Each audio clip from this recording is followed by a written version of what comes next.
lisez de toute urgence Défaire le parti des médias.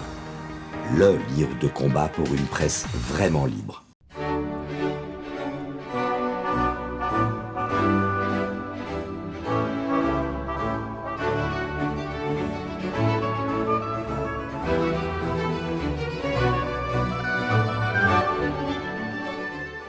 Connaissez-vous le plateau de Châtelet ?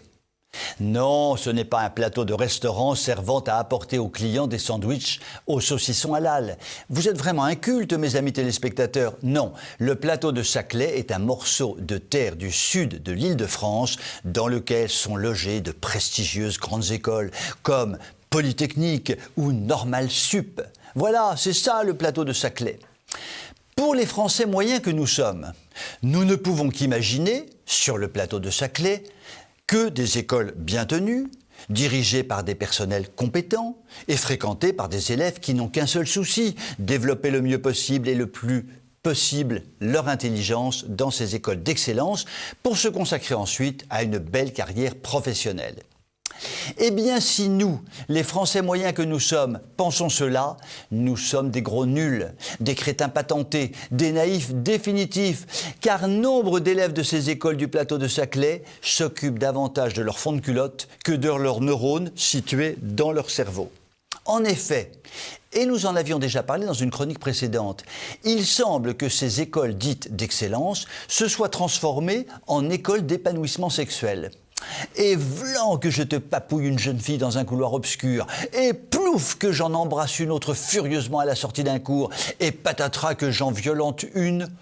Oh, parce que l'amour finalement c'est toujours beau et c'est toujours plaisant, et tout est possible et tout est permis.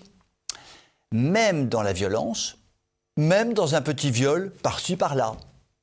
En gros, les bâtiments des grandes écoles du plateau de Châtelet semblent s'être transformés en annexes de Pigalle, avec cependant une grande différence. À Pigalle, l'on paye la chose sur ses économies, alors qu'à Châtelet, c'est le contribuable qui paye la débauche.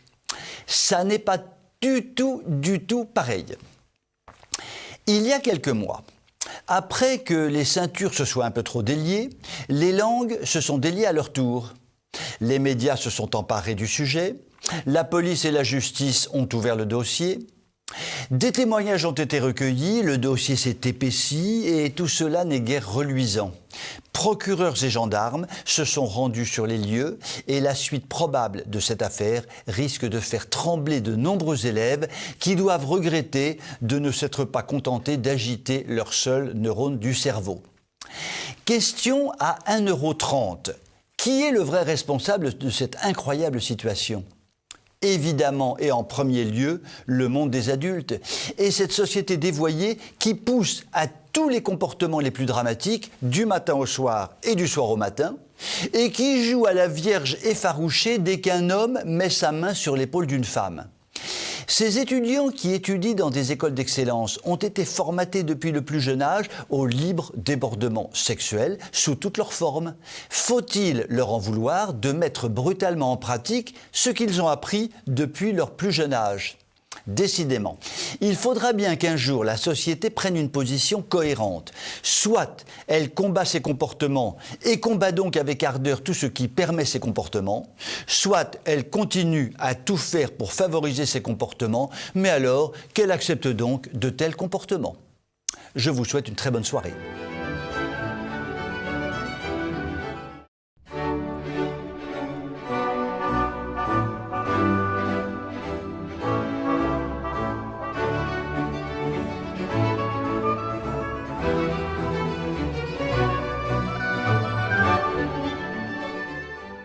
Poitiers, ville historique qui vit Charles Martel stopper le 25 octobre 732 l'invasion musulmane aux portes de la ville. Poitiers, l'un des berceaux de la chrétienté, rendu si célèbre par le très extraordinaire Saint-Hilaire au IVe siècle. Poitiers, ville magnifique d'une richesse artistique exceptionnelle. Et Poitiers qui s'écroule d'un seul coup dans la bassesse la plus sinistre, qui patauge dans les égouts du fascisme le plus ignoble, qui pactise avec les racistes dans ce qu'ils ont de plus glauque. Racontons brièvement cet écroulement soudain de Poitiers. Il y a quelques semaines, sur la terrasse d'un restaurant, une jeune femme, j'ai du mal à le dire, une jeune femme, désolé, j'en perds la salive, une jeune femme a osé se grimer en noir et a osé faire une petite danse devant ses amis. Objectivement, c'est effroyable. Objectivement, pour en arriver là, il faut que le fascisme franchouillard des visages blancs ait submergé tout Poitiers. Que mes amis rappeurs africains saccagent dans leurs chansons la jeune fille blanche, la femme blanche, la mère de famille blanche, rien que de très normal dans tout cela, c'est de l'art africain au 3e degré, et c'est donc remarquable, moi j'aime. Mais qu'une blanchouillette entame une petite danse drôlatique en sertant noirci le visage, mais ça n'est évidemment pas de l'art, c'est du racisme à l'état pur, et cela doit être implacablement sanctionné. Non mais des fois quand même, faut pas pousser la blanchouillette avec ta danse grotesque saperlipopette. Dieu merci, merci mon Dieu, une personne bien intentionnée a filmé la scène et l'a postée sur les réseaux sociaux qui se sont évidemment enflammés. Halte au fascisme, halte au racisme.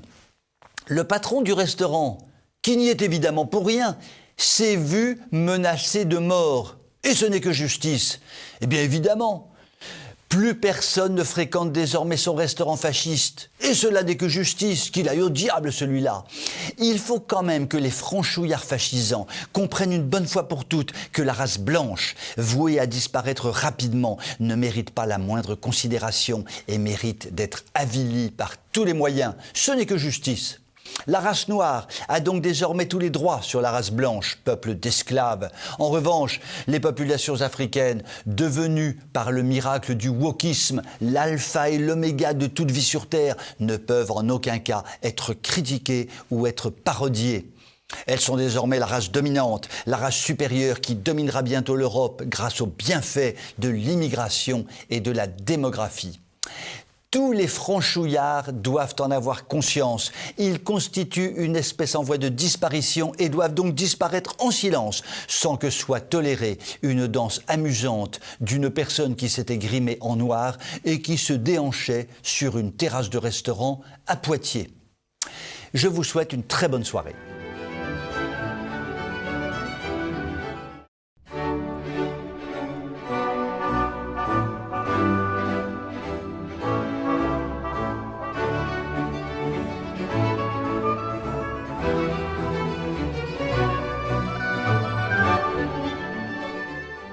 L'aurore du matin est un moment magique. Une douce lumière commence à envahir le paysage qui peu à peu prend forme, qui peu à peu change de couleur, qui peu à peu se dévoile dans toutes ses beautés. Mais certaines femmes prénommées Aurore ne développent pas tous les charmes du jour qui se lève, ce qui, en l'occurrence, est le cas d'Aurore Bergé. Qui est Aurore Bergé ? Aurore Bergé est la nouvelle présidente du groupe Renaissance LREM à l'Assemblée nationale. Vous allez me dire, jusqu'ici, il n'y a pas de quoi fouetter un chat ou fouetter un rat d'Hidalgo. Et pourtant, concernant Aurore Bergé, il y a de quoi fouetter un rat d'Hidalgo, car le parcours d'Aurore Bergé n'a rien à voir avec l'espérance du matin qui se lève, mais a tout à voir avec le crépuscule inquiétant qui fait sombrer le paysage dans un noir très inquiétant. En effet, quand tout s'écroule autour de nous, la première grande déclaration de la crépusculaire Aurore a consisté à proposer d'introduire dans la Constitution le droit à l'avortement. C'est un peu comme si Paul Reynaud, président du Conseil pendant l'écroulement de la France en 1940, avait proposé comme première mesure d'accorder une permission exceptionnelle de 2 mois à tous les soldats français. Et la proposition de la crépusculaire Aurore est d'autant plus invraisemblable qu'il faut savoir d'où elle vient. Alors, d'où vient-elle, Dame Aurore ?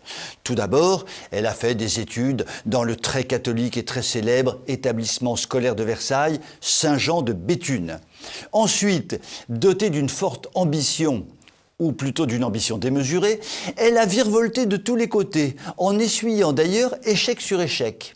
S'affichant gaillardement LR, elle a voulu copiner avec le pote Sarko, mais aussi avec Ali Juppé. avec Fillon le costumé, mais aussi avec Pécresse la traîtresse. Puis elle a grenouillé dans les Yvelines en s'opposant à Jean-Frédéric Poisson, pourtant associé à l'époque aux Républicains. Elle a finalement copiné avec le Macronor Terminator en se faisant élire sous l'étiquette LREM en 2017 et rebelote en 2022.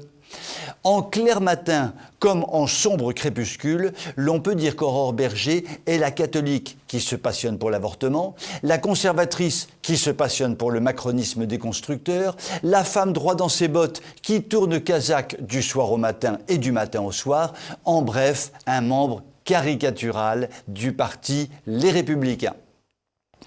Nous ne savons pas si Aurore Bergé pratiquera la méthode aurore boréale, aurore dans laquelle l'on ne voit pas grand-chose, ou la méthode aurore crépusculaire, aurore dans laquelle l'on ne voit rien du tout.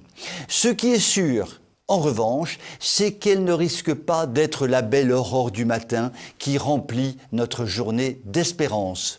Je vous souhaite une très bonne soirée.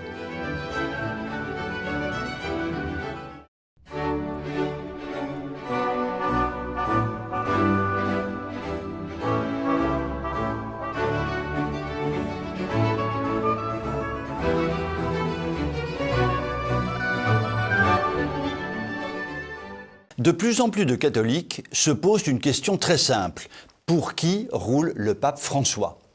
En effet, ces messages sont tellement brumeux ou contradictoires qu'il est à peu près impossible pour le catho de base de comprendre la direction que prend actuellement l'Église catholique universelle. Premier exemple, le problème de l'avortement. Que l'on soit catholique ou non, il est absolument clair et non négociable pour tout le monde que la doctrine catholique condamne l'avortement. Benoît XVI ayant rappelé que tous ceux qui pratiquent ou favorisent l'avortement s'excluent d'eux-mêmes de l'Église catholique. Lorsque la Cour suprême des États-Unis prend une décision historique visant à limiter les avortements, le pape François se mure dans un silence total.